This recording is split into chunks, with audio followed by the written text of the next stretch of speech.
He brought her from home, hoping for a wife who would honor and respect him. But instead, she became his downfall. She rose, he fell, and in the end, she sent him to jail. This is a story of betrayal, power, and a marriage torn apart. Chapter 1. The Choice. Once upon a time, in the early 90s, Dayo Ogunleye was a man of vision. In his early 40s, he had built a respectable life in the West, steady income, good friends, and his own small house in the suburbs. But something was missing. Love, yes, but more than that. Submission, tradition, peace. The kind of home his mother once nurtured in his hometown. He had dated Western women, but they were too loud, too demanding, too independent. So he went back to his roots. In the golden heat of a Nigerian village, under the watchful eyes of proud Yoruba elders, he found Temitope. She was 24, graceful, soft-spoken, raised in a home where women knew their place, where dreams were often sacrificed for duty. She was respectful, beautiful, and seemingly everything he hoped for. Her family was ecstatic. A daughter married to a man abroad? A dream come true. The marriage was a grand affair. Drummers filled the air with rhythm. Aunties ululated in celebration, and elders laid hands on her, blessing her womb, her obedience, and her future. Respect your husband, they told her. Never raise your voice at him, her mother whispered. You are the pride of our family now, her father said, shaking Dayo's hand. Temi bowed her head at the altar, murmuring a quiet yes. But inside, she was burning, not for romance, but for escape, from poverty, from limitations, from invisibility. And this marriage was her salvation. Chapter 2. New Soil. Temi's first winter abroad was a silent war between awe and alienation. The cold cut through her bones, the streets were too quiet, and the language made her feel like a ghost. But Dayo was kind.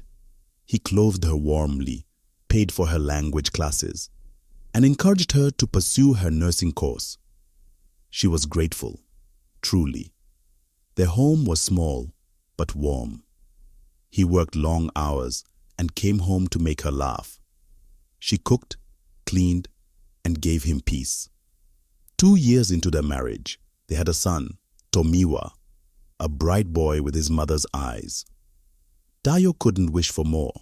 His perfect wife, his perfect family. Years passed. Temi began to bloom in her studies, nursing, then public health. She made friends, joined networks, built confidence. Dayo admired her. He supported her like a loving husband until the recession hit. Chapter 3. Power shift. Dayo lost his job. At first, it was temporary, then longer, then nothing. He applied everywhere. The market was tight. People younger, cheaper, more qualified. Temi stepped up. She worked double shifts, earned promotions. Money flowed again, but now from her hand. Her ego rose. Her tone hardened. At first it was subtle. Can you pick up Tomiwa today? I'm running late. Please vacuum. The house is a mess. Then it changed. I told you to do the dishes. I'm not your maid. Do something useful around here. Her irritation was always palpable, and she made no effort to hide it.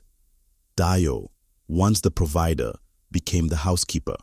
She didn't ask. She instructed. She didn't speak. She dismissed.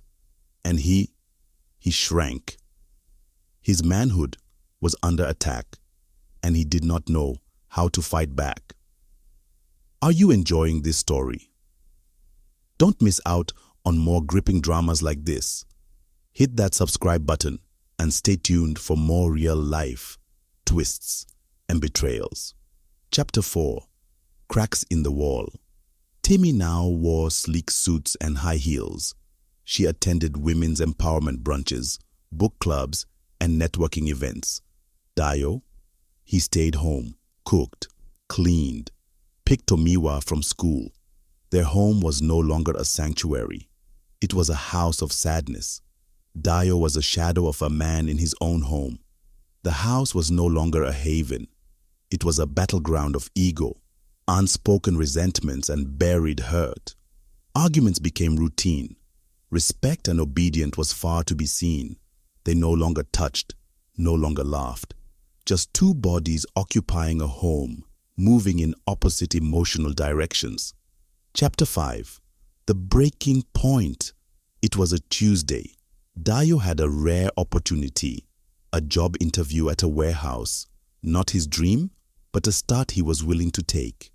He told Temi days in advance, "Please, I can't pick Tomiwa that day. My interview is at 3. She nodded, but on the day, at 2:45 p.m., she called. "I need you to pick Tomiwa. I'm at lunch with a friend." "A friend?" Dio paused. "Temi, I told you." She cut him off. "It's just lunch. You're free anyway." Click. Dio missed the interview. He sat in the car with Tomiwa, staring at the dashboard in silence.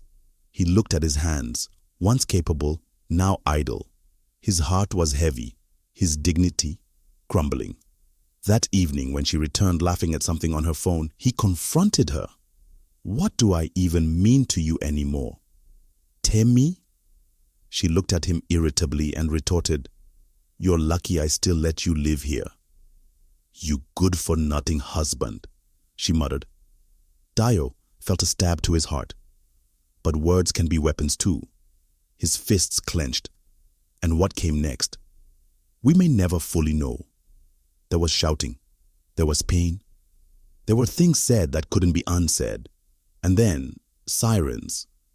She had called the police, told them she felt unsafe, said he had grabbed her arm. They arrested him in front of his son. Chapter 6. The Silence. After the cell was cold, sterile. Dio sat with his head in his hands, not just ashamed, but broken. "Temi?" She cried. Yes, but she didn't visit him, not once. She tucked Tomiwa into bed, whispering, "Daddy needs some time away."